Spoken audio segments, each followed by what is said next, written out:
2002년 월드컵 기억하십니까? 할렐루야. 오늘도 함께 해주신 여러분 감사합니다. 계속해서 여호수아 10장 후반부 16절부터의 말씀을 붙들고 함께 은혜를 나눕니다. 2002년 월드컵 16강전은 특별했습니다. 당시 강력 우승 후보였던 이탈리아와의 혈전이었습니다. 전반전에 안정환이 페널티킥을 얻어냅니다. 결코 쉽지 않은 상대를 대상으로 먼저 페널티킥을 넣어서 선점을 하게 되면 아주 유리하게 끌고 가고 또 승리로 마무리할 수 있는 절호의 기회였는데 안정환이 그것을 실축하게 됩니다. 그때 당시에 그 실망과 넋이 나간 모습 다 기억하실 것입니다. 그때까지는 상당히 잘 경기를 풀어나갔는데 갑자기 이제 이탈리아가 이제 공세적으로 나오면서 어려운 경기가 됐습니다. 아니나 다를까 이탈리아 선수 비에리, 참 비애가 느껴지는 그 선수가 헤딩골을 넣어서 선점을 하게 되고 그때부터 끌려가는 이제 경기가 되는데 그래도 포기하지 않고 우리 한국 선수들이 너무나 혈전을 치르게 됩니다. 피말리던 참 전쟁과 같은 축구 경기였습니다. 실제로 다치기도 하고요. 머리가 깨지기도 하고 붕대까지 매면서 싸우게 됐죠. 너무너무 안타까운 마음, 조마조마한 마음을 가지고 지켜보면서 이제 패색이 짙어가며 후반전 2분을 남겨두었습니다. 그때 참 절호의 기회가 왔고 골문 앞에서 설기현이 쓰러지는 듯한 킥으로 골이 골대 안으로 빨려 들어갑니다. 동점골이 되었고 온 국민은 환호성을 외쳤습니다. 연장전이 시작됐습니다. 그 당시 골든볼, 이제 골든골을 넣어버리면 경기가 자동 종료되는 방식이었는데 이제 정말 가슴 졸이는 연장전이 시작이 되었고 축구 드라마를 이제 각본을 쓴다 해도 이렇게 쓸 수 없을 정도로 그 안정환 선수 실축하며 경기 내내 얼마나 무거운 짐을 참 가지고 있었을 그 안정환 선수가 그 헤딩골로 이제 집어넣게 됩니다. 너무나 대단했던 게임이었고 역전승 참 짜릿짜릿했습니다. 지금도 가끔 유튜브를 통해서 접하면 그때 당시에 짜릿한 그 쾌감이 있습니다. 그러나 당시에 느꼈던 조마조마한 마음은 없지요. 왜냐하면 승리를 이미 저희들이 알고 있기 때문입니다. 우리의 영적 여정도 마찬가지입니다. 저희들이 이 게임, 인생이라는 게임을, 인생이라는 경기를 풀어나가는 과정 가운데는 참 조마조마함도 있고 참 어려운 시간들도 있지만 저와 여러분에게는 이 약속된 승리가 있다라는 것을 성경은 말씀해 주고 있는 것입니다.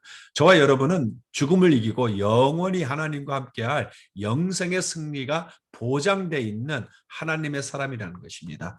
아직 혹시 예수를 믿지 않는다면 이 예수님을 믿으시면 인생이 결국에는 승리로 마무리된다라는 약속이 있는 것입니다. 근데 오늘 본문에 16절부터 시작되는 본문에 두 가지 묵상 포인트 꼭 붙들었으면 하는 내용들이 있습니다. 하나는 25절인데요.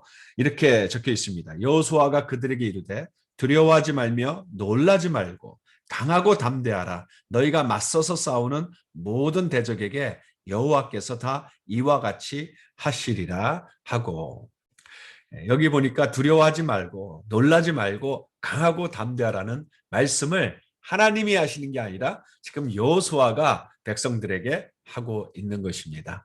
자, 이 말씀 누가 누구에게 들려주며 여호수아가 시작이 됐죠? 여호수아 이 책이요. 1장에 하나님께서 여호수아에게 강하고 담대하라 말씀했습니다. 강하고 담대하라. 그리고 1장 후반부에 가면은 오히려 거꾸로 또 백성들이 여호수아에게 강하고 담대하라고 이야기했습니다. 그런데 지금은 여호수아가 이제 백성들에게 강하고 담대하라는 권면을 하게 되는 것입니다. 저는 이게 특별히 다가옵니다. 여호수아가 전에 이 말씀을 들었을 때는 자기의 간증이나 체험이 아니었습니다. 그리고 그 하나님의 말씀을 믿고 의지하면 나가야 되는데 지금은 이제 계속해서 전쟁에 승리하고 연합군까지 전멸시키면서 파죽지세로 가나안 정복을 이어가고 있는 이 상태에서 이제 여호수아는 이게 하나님의 말씀, 객관적인 말씀으로가 아니라 이제 로고스의 말씀이 아니라 레마로 다가오는 거죠. 내가 경험해 봤다라는 것, 내가 체험해 보았다라는 것. 우리가 강하고 담대할 수 있는 근거가 있다는 것. 또 우리가 믿는 하나님은 그 말씀대로 우리가 믿을 만한 가치가 있으신 분이라는 것을 체험적으로 이야기하는 것입니다. 그래서 강하고 담대하라는 것입니다. 사랑하는 성도 여러분, 강하고 담대하십시오. 하나님은 충분한 가치가 있으시고 그것을 우리가 믿을 만한 근거가 분명하게 있습니다.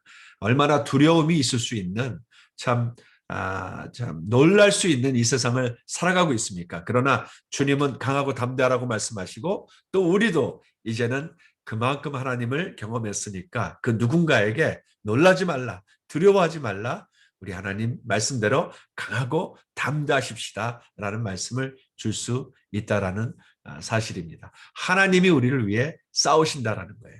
그래서 어떤 대적도, 어떤 상황도, 어떤 여건도 밥이다 이 말씀을 주시는 것입니다. 이 살아있는 고백, 살아있는 간증으로 나도 복되고 내 주위에 있는 사람들도 복되게 하는 그런 날이 될 수 있기를 바라고요. 또 27절에 가서 보면은 이 가나안 족속 5개 족속이 연합군으로 쳐들어왔는데 그들을 진멸하게 되죠. 근데 그 과정 가운데 그 연합군의 수장들, 각 족속의 대장들, 이들이 왕들이 막게다의 굴에 숨어 있게 됩니다. 그런데 결국은 발각이 되고 또 이제 죽게 됩니다. 근데 이들이 죽게 되는 그곳이 어디냐?